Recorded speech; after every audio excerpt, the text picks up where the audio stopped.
Vous n'aviez pas d'informateurs par rapport à leur service, ce qui s'est passé dans leur service?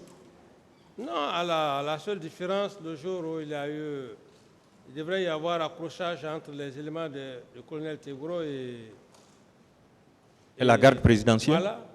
Là, je fus informé. Automatiquement, je suis sorti de ma chambre pour aller apaiser, commander les hommes. D'accord.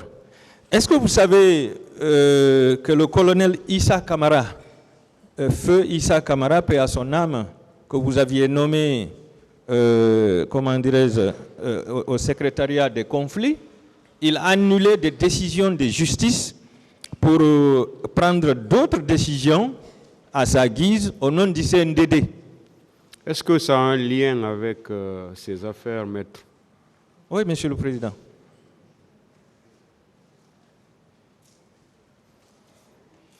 Pas de réponse. Je continue. Pourquoi vous avez empêché Marcel Guilavogui d'aller continuer ses études en Russie? Non, je ne l'ai pas empêché d'aller continuer ses études en Russie. Vous ne l'avez pas empêché? Non, je ne l'ai pas empêché. Mais pourtant, c'est ce que Toumba a dit ici, qu'il était boursier. Mais ça n'engage que la parole de Toumba n'est pas une parole d'évangile. Et c'est pour cette raison, d'ailleurs, vous m'obligez chaque fois à revenir sur le cas de Toumba, parce que vous faites de Toumba comme si sa parole est vraiment quelque chose. Non, Toumba, c'est un accusé comme moi. Toumba, c'était votre collaborateur. Oui, mais dans ce contexte... Il faut que vous parliez de lui. Dans ce contexte, ce n'est même pas ça. Dans ce contexte, tout ce que Toumba a dit, ça. Moi, ce n'est pas ce qui m'intéresse. Ce n'est pas ce qui m'intéresse. D'autres questions, maître? Voilà. Monsieur le Président, oui. nous voulons savoir la vérité. Ce que Toumba nous a dit ici, nous voulons savoir la vérité. Ça n'engage que lui. Voilà, vous pouvez dire que c'est faux, ou bien que ça n'engage que lui. Merci. Est-ce que Marcel avait le niveau du CAT1? Maître, s'il vous plaît, vous pouvez aller parler dehors au téléphone. Je ne saurais vous le dire, maître. Est-ce que Abouakar Sidiki Diakité avait le CAT1? Je ne saurais vous le dire. Si Abouakar Sidiki Diakité avait le CAT1, CAT2, j'allais le savoir, mais je ne... Bégré en avait? Bégré, bon, je ne saurais le dire. Hein. Et le colonel Pivi? Le colonel Pivi, je crois qu'il a fait des formations. Est-ce qu'il ne s'est pas arrêté jusqu'au niveau du CIA, le certificat interarmé, ou bien le BIA, le brevet interarmé? Oui. En tout cas, il a suivi quelques formations militaires. D'accord. Maintenant, vous nommez un responsable du régiment qui n'a pas le CAT1, 2 commandants de bataillon qui n'ont pas le CAT1,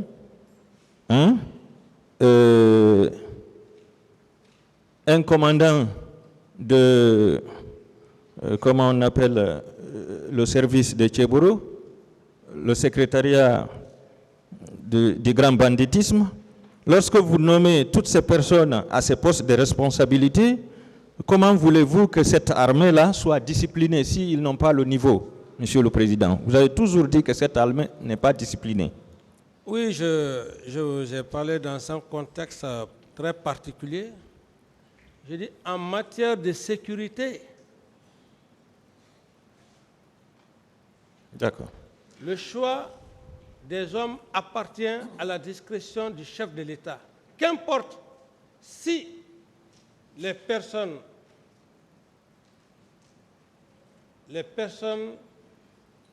à qui la confiance leur a été Donnée, prêtée, si ces personnes l'assument ou pas, qu'importe. Et très généralement, ça a toujours été le cas des trahisons. Donc, si je l'ai fait par mesure de confiance. Et pourtant, vous avez toujours dit l'homme qu'il faut à la place qu'il faut. Ou bien, J'ai dit bien maître. est-ce que ce n'est pas des nominations par complaisance? Non, écoutez-moi, président. je ne sais pas qu'est-ce que vous voulez que je vous dis. Quand on veut donner le poste à un homme, c'est le pouvoir discrétionnel du chef. Il n'a pas besoin de consulter. C'est son cœur qui le guide, son esprit qui le guide. Donc ça n'a rien à voir avec tout ce que vous voulez dire, avec ceci, cela, non. D'accord. S'il vous trahit, tant mieux, c'est que vous l'avez fait sciemment. Mais s'il ne vous trahit pas encore, tant mieux, vous l'assumez. Lorsque vous nommez des personnes qui n'ont pas la compétence, mais vous les avez nommées par confiance, si ces personnes commettent des bavures, qui en est responsable? Mais ces personnes qui ont commis la bavure, c'est eux. L'autorité de nomination n'est pas Je dis responsable? bien, maître, vous êtes un éminent avocat. Vous savez ce que c'est que la responsabilité pénale, elle est individuelle. Moi, je n'ai pas besoin de vous l'apprendre. Donc, ici, si l'intéressé commet des bavures, sa responsabilité est engagée. Même l'enfant qu'on met au monde, à partir de 18 ans, ton propre enfant, on ne le souhaite pas, il commet un acte, bien que tu sois moralement le père, mais ce n'est pas le père qui, pénalement, qui va être sanctionné. C'est dans ce contexte, il faut qu'on soit... Vous avez répondu. Voilà, vous avez répondu. Dans ce sens pour mieux évoluer. Vous avez répondu. On va dire des théories ici qui n'ont rien à voir, parce que là, vous êtes professionnel, vous le savez mieux. Vous avez répondu, Monsieur le Président. Merci. Est-ce qu'en allant au stade le 28 septembre pour massacrer cette population paisible, les bérets rouges étaient dans l'exercice de leurs fonctions? Ceux qui sont partis au stade n'étaient pas dans l'exercice de leurs fonctions, c'est une violation, c'est une désobéissance. Ils ont fait fi au règlement. D'accord. Est-ce que vous vous souvenez de la première réunion publique que vous avez tenue au camp Alpha Diallo, après votre prise du pouvoir? Avec les leaders politiques? Votre première réunion? Oui, parfait, avec les leaders politiques. Oui. À l'époque, oui. Est-ce que vous vous souvenez des engagements que vous aviez pris ce jour? Bon, ça, des engagements, vous pouvez peut-être me les rappeler. D'accord. Je vais vous rappeler un seul. Vous vous étiez engagé à conduire la transition pendant 6 mois, à organiser des élections pour... Je comprends déjà, oui. D'accord. Oui, oui. Pourquoi vous avez violé cet engagement, Monsieur le Président? Mais maître, je n'ai pas trahi l'engagement. Je peux vous faire la démonstration? Non, vous m'avez posé une question. Oui, vous avez répondu. J'ai été victime d'un complot, donc je ne pouvais pas achever, on ne peut pas dire que... Je reviendrai sur le complot. Ceci, cela. Je viendrai sur le complot. Vous avez dit que vous allez conduire la transition pendant 6 mois et vous allez organiser des élections libres et transparentes. Mais cependant, vous avez fait plus de 6 mois. Et à l'occasion d'une pause de la gerbe, de fleurs, vous avez dit, si vous voulez, vous pouvez vous présenter. Vous êtes guinéen comme tout le monde, vous pouvez ôter la tenue et vous présenter à une élection. Vous avez les mêmes droits que tout le monde. Est-ce que ce n'est pas une violation de votre engagement? Bon, maître, j'estime que vous ne faudrait pas considérer comme étant une violation. Vous savez, quand on gère une nation, on gère des êtres humains que nous sommes, il faut souvent toujours se rappeler que c'est une famille. Et le terme que vous faites allusion, dire de mettre de l'eau dans leur vin,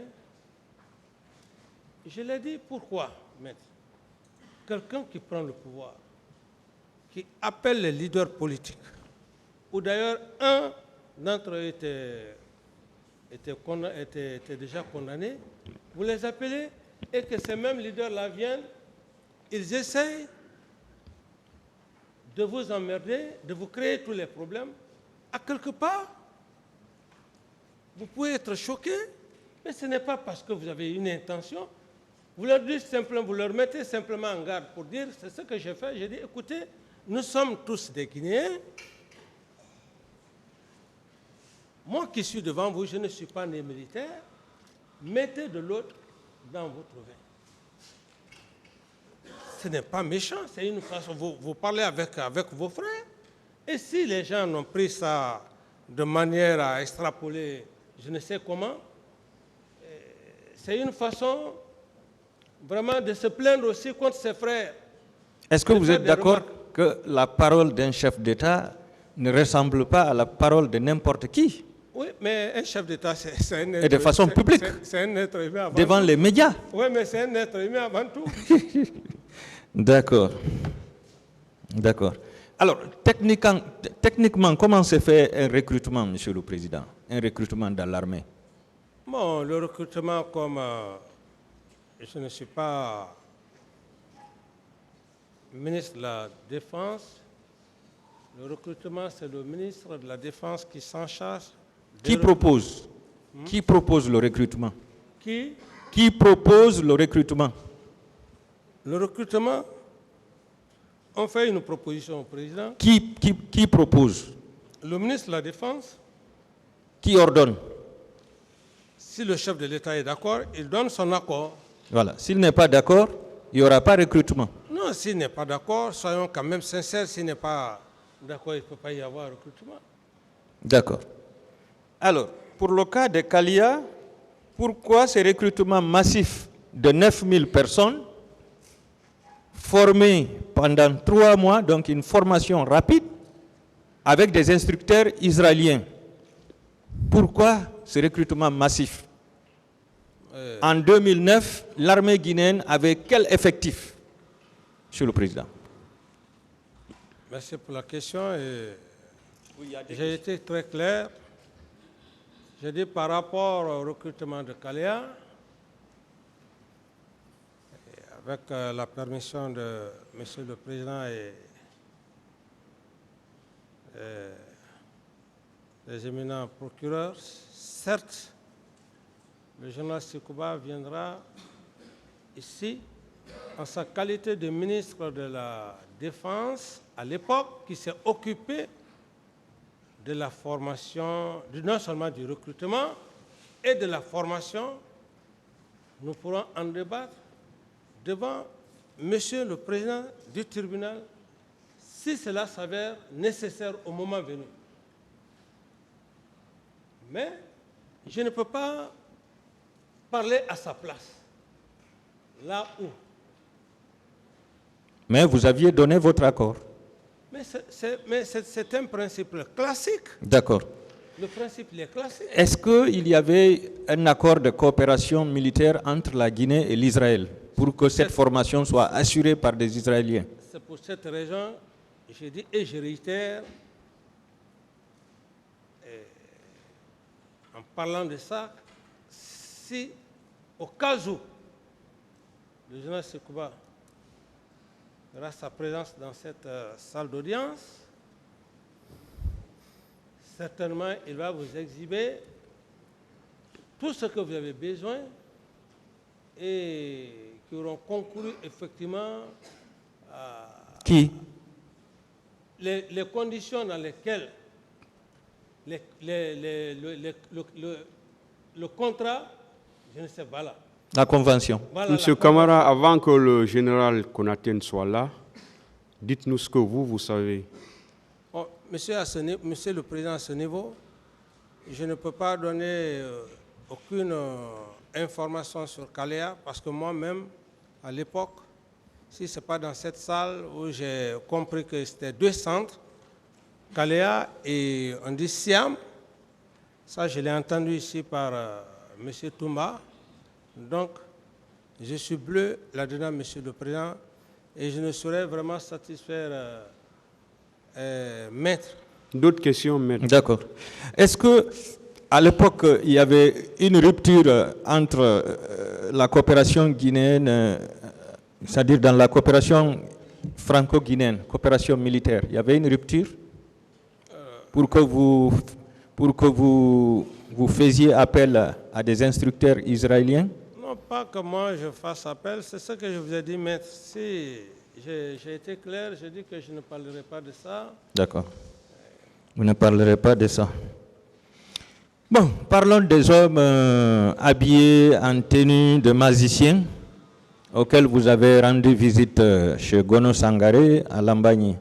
Qu'est-ce que vous avez fait toute la nuit derrière votre aide de camp? D'abord, par rapport à cette question, je dis simplement, c'est des allégations. C'est des allégations, une forme de distraire l'esprit des gens. Moi, je peux aller avec mon aide de camp dans une construction, trouver des gens habillés en flèche. Mais quand même, ça, c'est trop enfantin. C'est trop enfantin. Cela ne s'est jamais passé. Qui entretenait ces personnes? Je dis cela ne s'est jamais passé, maître. Je ne suis jamais allé avec Toumba chez qui que ce soit. Voilà. Et si Toumba rapportait la preuve? Mais ça n'engage que lui. Ça n'engage que lui. Ça n'engage que lui. D'accord.